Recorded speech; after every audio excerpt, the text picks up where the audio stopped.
बिस्मिल्लाहिर्रहमानिर्रहीम। अस्सलाम वालेकुम बच्चों, I am Zain Tabassum Zain academy की जानिब से एक और नई वीडियो के साथ आप लोग की खिदमत में हाज़िर हूँ। इंशाल्लाह इस वीडियो में हम नंबर ऑफ़ आयन जो है कि इन कंपाउंड में कितने आयन होंगे, ये टॉपिक जो है डिटेल से डिस्कस करने वाले हैं। लेकिन उससे पहले अगर आप लोगों ने ज़ैन एकेडमी चैनल को सब्सक्राइब नहीं किया, सबसे पहले चैनल को सब्सक्राइब करें और साथ वाले बेल आइकन को भी लाजमी प्रेस करें ताकि आप लोगों को हर आने वाली न्यू वीडियो की अपडेट जो है वो मिल सके।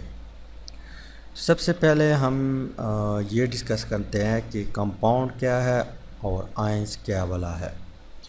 इस पे पहले भी मैंने वीडियो अपलोड की है, लेकिन यहाँ पे हम फिर जो है रिवाइज करते हैं। कंपाउंड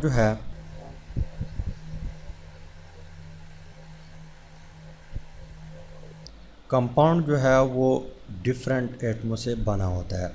जब डिफरेंट एटम आपस में बॉन्ड होके हमें क्या देता है, कंपाउंड देता है। जिस तरह हमारे पास HCl है, HCl हमारे पास क्या है, एक कंपाउंड है, क्योंकि ये डिफरेंट एटमों से बना है। एक H है और एक क्लोरीन है।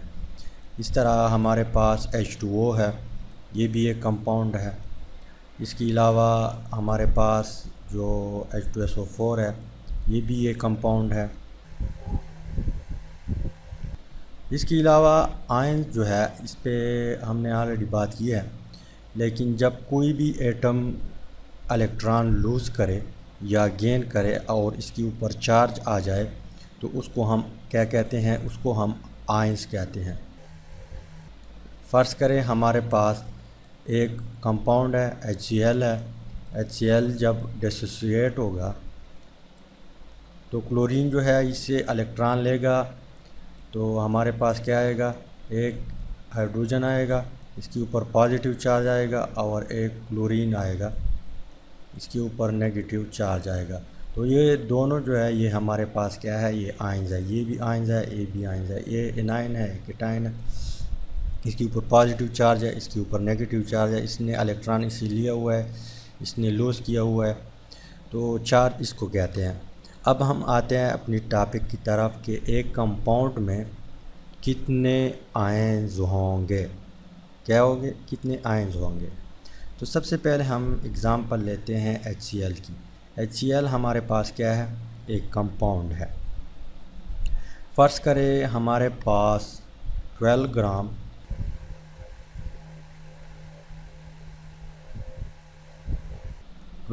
ग्राम क्या है, हमारे पास HCl है। तो हमें कैसे पता चलेगा कि इसमें कितने नंबर ऑफ़ आयन होंगे, कैसे पता चलेगा कि इसमें कितने नंबर ऑफ़ आयन होंगे। तो इसके लिए एक फ़ार्मूला है। फ़ार्मूला जो है आपने उसको लाजमी याद करना है। ये फिर इजीली आप किसी भी कंपाउंड में जो है नंबर ऑफ़ आयन मालूम कर सकते हैं। तो फ़ार्मूला हमारे पास कुछ इस तरह है कि the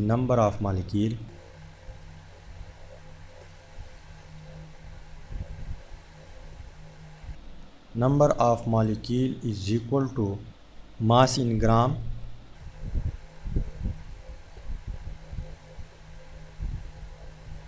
divided by molar mass. Multiply किसे करेंगे, मल्टीप्लाई हम करेंगे 6.02 ज़रब 10 की पावर 23, यानी जो हमारे पास एवोगैड्रो नंबर है उसके साथ हम मल्टीप्लाई भी करेंगे।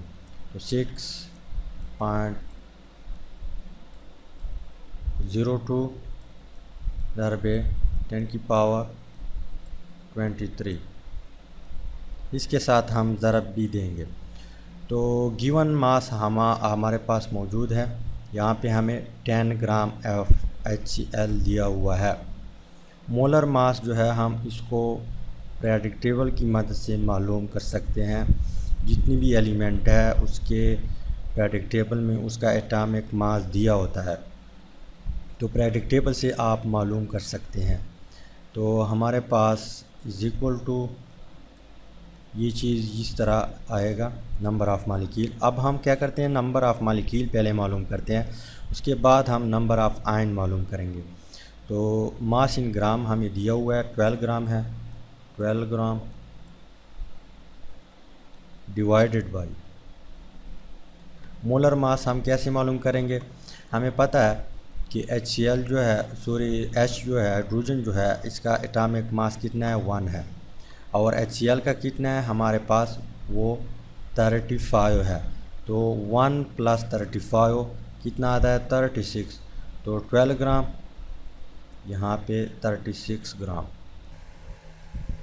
पर मोल, ये 1 मोल के बराबर होगा। मल्टीप्लाई बाई 6.02 × 10⁻23, और ये भी पर मोल है। तो ये ग्राम इसके साथ ख़त्म हो जाएगा, ये इसके साथ कैंसिल हो जाएगा। अब हमारे पास क्या रह गया, number of mole is equal to number of molecule. Molecule के लिए मैं कैपिटल M लिखता हूँ, number of molecule is equal to 12 divided by 36 multiply by 6.02 exponential 23।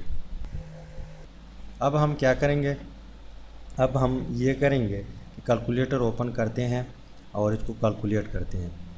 तो 12 divided by 36 is equal to, इसके बाद आपने क्या करना है, मल्टीप्लाई करना है, किससे, multiply 6.02 exponential 23 is equal to 2.00 exponential 23। तो हमारे पास नंबर ऑफ़ मॉलिक्यूल कितने आए, नंबर ऑफ़ मॉलिक्यूल हमारे पास आ गए 2.00 10⁻23। ये हमारे पास नंबर ऑफ़ मॉलिक्यूल आ गए, क्या आ गए, नंबर ऑफ़ मॉलिक्यूल आ गए। अब हम क्या मालूम करना चाहते हैं, हम आयन मालूम करना चाहते हैं कि एक कंपाउंड में कितने आयन होंगे। तो ये आइडिया हम यहाँ से लेंगे कि अगर हमारे पास 1 मॉलिक्यूल हो तो वो कितने आयन हमें देता है, 1 + 1, यानी हमें क्या कितने आयन देते हैं, 2 आयन देते हैं।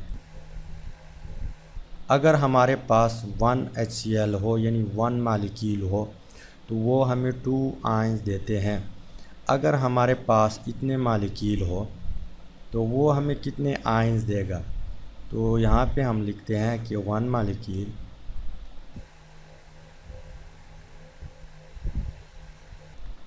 मॉलिक्यूल ऑफ HCl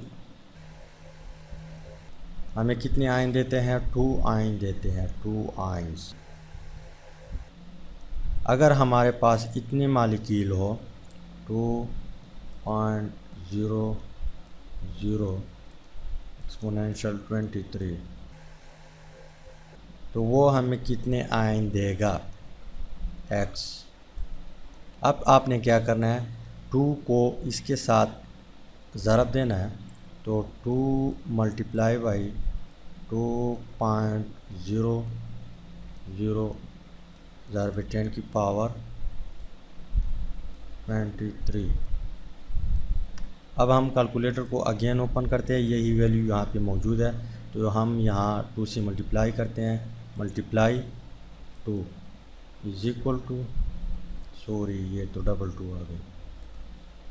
तो 2.00 exponential 23 multiply by 2 is equal to 4.4 exponential 23, 4.0 10⁻23। तो अगर हमारे पास 12 ग्राम ऑफ HCl हो तो उसमें कितने आयन होंगे, तो उसमें 4.0 × 10⁻23 आयंस होंगे। ये क्या है, हमारे पास आयंस है, और ये हमारे पास क्या है, ये हमारे पास मॉलिक्यूल है। तो इस तरीके से आप जो है आयंस निकाल सकते हैं। अब हम एक दूसरा एग्ज़ाम्पल करते हैं। फ़र्ज़ करें हमारे पास 15 ग्राम या 10 ग्राम हमारे पास क्या है, हमारे पास 10 ग्राम H2O मौजूद है। 10 ग्राम हमारे पास क्या है, H2O है। तो अब हम कैसे मालूम करेंगे कि इसमें कितने नंबर ऑफ़ आयन होंगे। तो सबसे पहले आपने इसकी डिसोसिएशन करनी है। तो H2O जब डिसोसिएट होगा तो हमें कितने आयन देते हैं, सबसे पहले हम ये चेक करते हैं। तो ये हमें देते हैं एक हाइड्रोजन आयन, प्लस इसके ऊपर प्लस चार्ज होता है, एक देता है OH आयन, इसके ऊपर नेगेटिव चार्ज आ जाता है। तो टोटल कितने 2 आयन्स हमें ये देता है अगर ये डिसोसिएट हो जाए, यानी 1 मॉलिक्यूल ऑफ H2O हमें 2 आयन देते हैं। अगर 10 ग्राम हो तो वो कितने देगा। तो नंबर ऑफ़ मॉलिक्यूल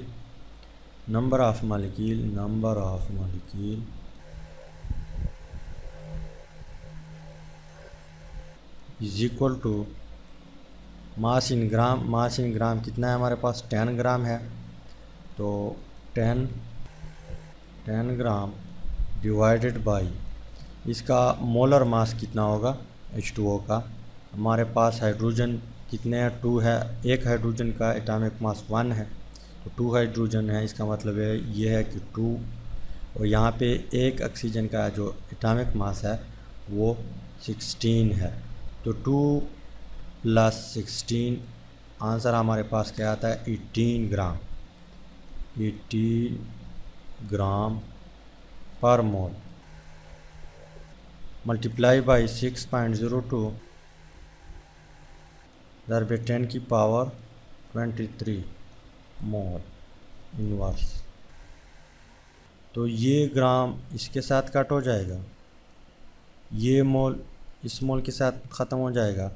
तो हमारे पास क्या आएगा, number of molecule is equal to 10 divided by 18 multiply by 6.02 × 10⁻23। अब हम कैलकुलेटर को अगेन ओपन करते हैं। तो 10 डिवाइडेड बाई 18